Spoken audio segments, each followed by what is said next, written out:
Hi, this is Elgin Subway Surfer Bowling, your creative caricature marketing consultant, and this broadcast is brought to us by our friends at ChartPack, the marker of choice for drawing real big. They're not our real sponsors. I just happen to use this tool a lot in my caricature work. Great tool. In fact, I did it for this particular broadcast. We're going to be talking about mind mapping, which we covered in a previous video, and in this segment it's related mainly to making a speech. Now, I've read that the number one fear that most people have is speaking in public, so I'm definitely going to give you a tool that can help to make this fear, well, rather, to eliminate this fear through the use of mind mapping. And I've made up a chart of how this relates to caricature. So here's how it goes. All right, let me hold this up for you. Okay, if you noticed in this one, we have the subject that we're going to be talking about in the center for number one. That's caricature. If you're going to be talking about this subject, it's good to give your definition of what a caricature is, just to establish yourself, because if you're giving a talk, your audience may not know what the name means. People often, frequently, mispronounce the word caricature anyway.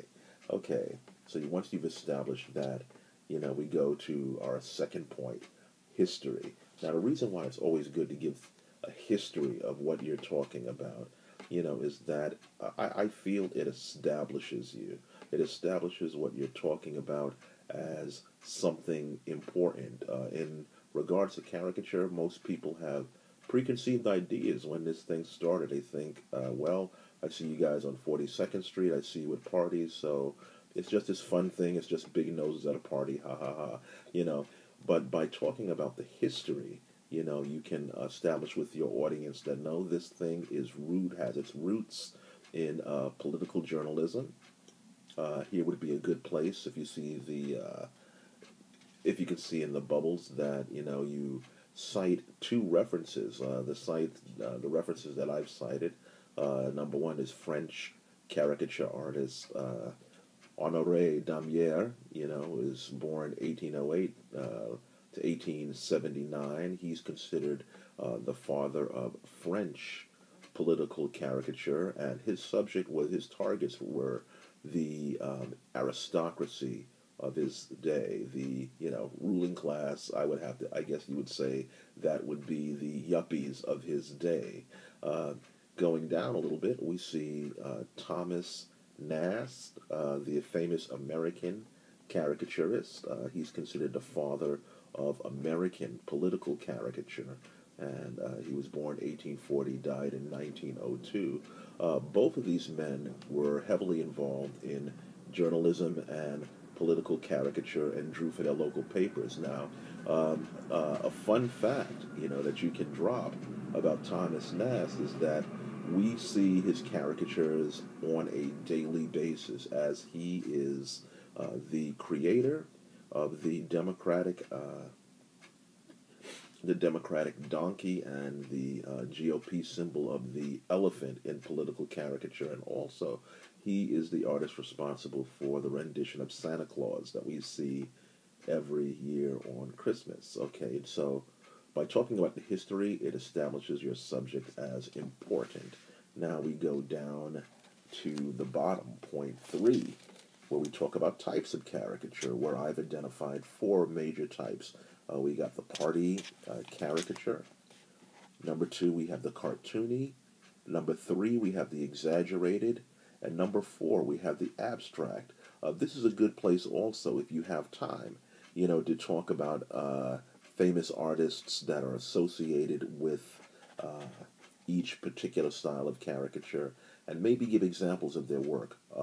The party style, which is, I call it the representational style, that's mainly the party artists that people are used to seeing. They're the artists that people see on 42nd Street. It's really like a cartoony portrait, almost. It can be sort of semi-photorealistic. You can definitely give examples, of that, for your audience to look at. The second one, cartoony.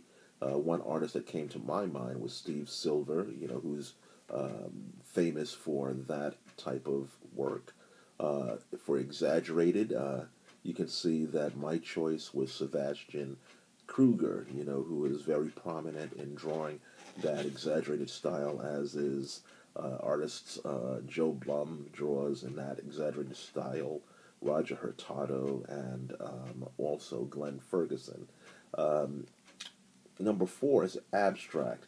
No, nobody came to mind for that, but now I'm thinking Andy Orzura, a artist in Southern California, is becoming famous for drawing that, as well as, other artists.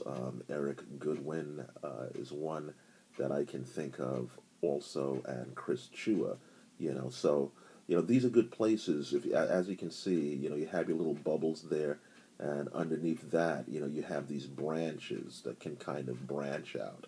Uh, Number four, how it's used today.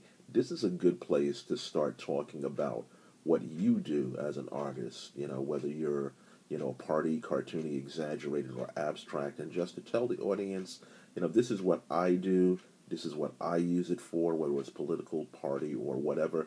This is where you actually make your pitch and start, your closing arguments with your talk.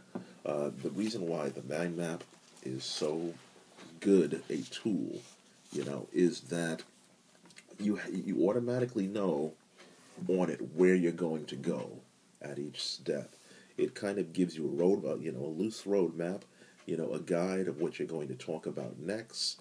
I've found when I've used a mind map, I never forget what I'm going to say. It works a lot better than having pages and pages of text. When you're having pages and pages of text, it sounds like a good idea, like you're going to remember all of that. And then, once the talk starts and your adrenaline starts flowing, you find that you lose your place, your paragraph, in a paragraph or something like that.